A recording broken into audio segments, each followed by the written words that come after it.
છીએ, પણ આજે અમને આ શાળામાંથી વિદાય મળે એના માટે ખૂબ જ ખુશી થઈ અને ખુશ એ માટે છીએ કે અમે હવે આગળ વધી રહ્યા છીએ.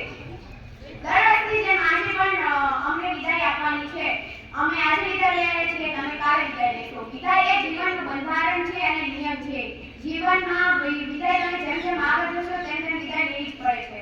હું જ્યારે પહેલા ધોરણમાં આવી હતી ત્યારે ખૂબ જ મસ્તી કરતી હતી અને જ્યારે પહેલા ધોરણમાં આવી ત્યારે અહીં બેઠેલા આપણા અલ્કાબેન અને આશાબેન ભણાતા હતા. યાદ છે એ દિવસે અમને ખૂબ જ બોલ્યા હતા અને અમને ખૂબ જ મારતા, પણ જેમ જેમ અમે ચોથા પાંચમા ધોરણમાં આવ્યા એટલે અમે સિનિયરને અસર થવા લાગ્યો અને બધા કહેવા લાગ્યા તમે મોટા થઈ જાઓ, મસ્તી ના કરાય.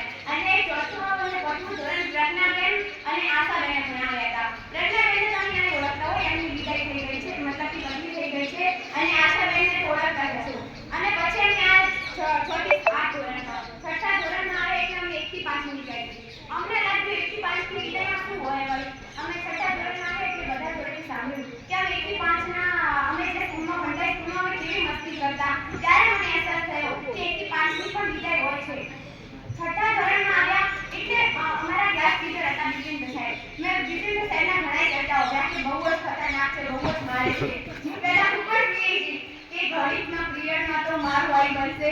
અમે જ્યારે પહેલા આગળ બેઠા ને ત્યારે મને ખૂબ જ બીક લાગતી હતી. અમે પહેલા જ મને ઊભી કરી હતી એટલે હું ખૂબ જ બીતી, પણ અત્યારે તો મને ખૂબ મજા આવે.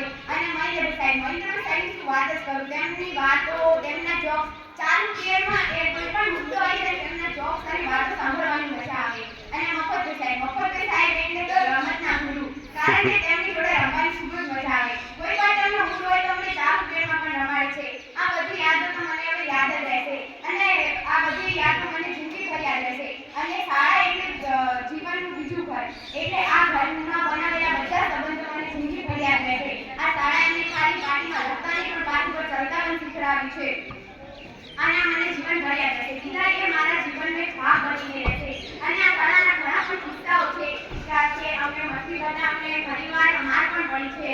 જેમ કે ગણિતના પીરિયડમાં લેસન ના લાવ ત્યારે માર પડી, મસ્તી કરી એની માર પડી અને અમને ઘણી બધી સાબરજો પણ મળી છે. મને સ્પીચ બોલવું બહુ ગમે પણ મને બોલતા ના આવડતું પહેલા, એટલે હું મફત સાહેબ જોડે શીખી હતી. એમની પ્રેરણા મળી કે સ્પીચ બોલતા કંઈ ના થાય, તમે બિયાવ ના એટલે તમને આવડી જાય. એટલે મફત સાહેબનો ખૂબ ખૂબ ધન્યવાદ કે મને તમને સ્પીચ બોલતા શીખડાવી. અને તમે તેનો બેનને ઓળખતા જશો. એમના અમે 26મી જાન્યુઆરી ખૂબ હેરાન કર્યા છે. ચાલુ કરવાઓમાં પણ અમને ખૂબ હેરાન કર્યા. બેનોને ખૂબ જ બોલતા, પણ આ પણ હવે મારા જીવનનો એક કિસ્સો બની રહી ગયો છે અને મને જીવનભર યાદ રહેશે. અમે શાળાને છોડી દઈએ એટલે અમને દુઃખ પણ ખૂબ થાય છે, પણ શું કરીએ.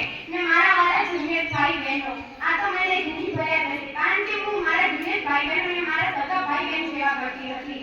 એટલે આ પણ મારા જીવનના કિસ્સા જેવા છો. અને હું છેલ્લે એમ જ કહું છું કે જીવનમાં વિદાય એક નિયમ છે, બંધારણ છે અને જીવનમાં વિદાય તો લેવી પડે. તમે જેમ જેમ આગળ જશો એમને વિદાય લેવી જ પડશે. અને તમે આવ્યા હતા પણ રોતા રોતા અને જઈશો પણ રોતા રોતા. અમે જ્યારે પહેલા ધોરણમાં આવ્યા હતા ત્યારે હું રોતી રોતી ચાલી હતી અને 8મા ધોરણમાં જઈશું તો પણ રોતા રોતા જઈશું. અર્જુન રહેતા